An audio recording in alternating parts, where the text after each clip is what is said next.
काल मुख्यमंत्री देवेंद्र फडणवीस यांनी दिलेला प्रस्ताव फेटाळल्यानंतर आज कृषी राज्यमंत्री सदाभाऊ खोत यांनी पुणतांबा इथं जाऊन आंदोलक शेतकऱ्यांची भेट घेतली आणि या भेटीचा पुन्हा एकदा प्रस्ताव दिला। त्यानुसार आता मुख्यमंत्री आणि शेतकऱ्यांच्यामध्ये चर्चा होणार आहे। शेतकरी संपाची हाक देणाऱ्या अहमदनगर जिल्ह्यातील पुणतांबे गावात संपाच्या पार्श्वभूमीवर गेल्या 6 दिवसांपासून जोरदार धरणं आंदोलन सुरू आहे। विविध ठिकाणून येऊन शेतकरी सुद्धा आणि काही शेतकरी संघटना या आंदोलनात सहभागी होत आहेत। 1 जूनपासून शेतकऱ्यांनी दूध आणि पालेभाज्यांची विक्री न करण्याची भूमिका घेतली आहे।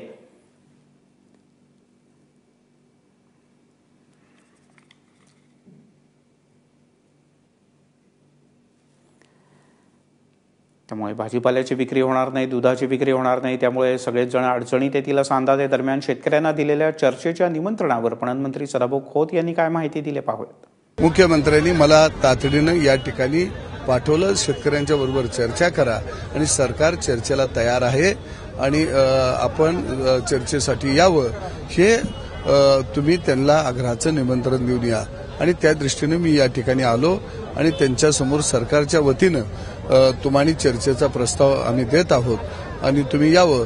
हे एक राज्याचा कृषी मंत्री म्हणून शेतकऱ्यांचं खातं माझ्याकडे असल्यामुळं त्या नात्यानं मी या ठिकाणी आलो आणि त्यांना आग्रहाचं निमंत्रण दिलेलं आहे।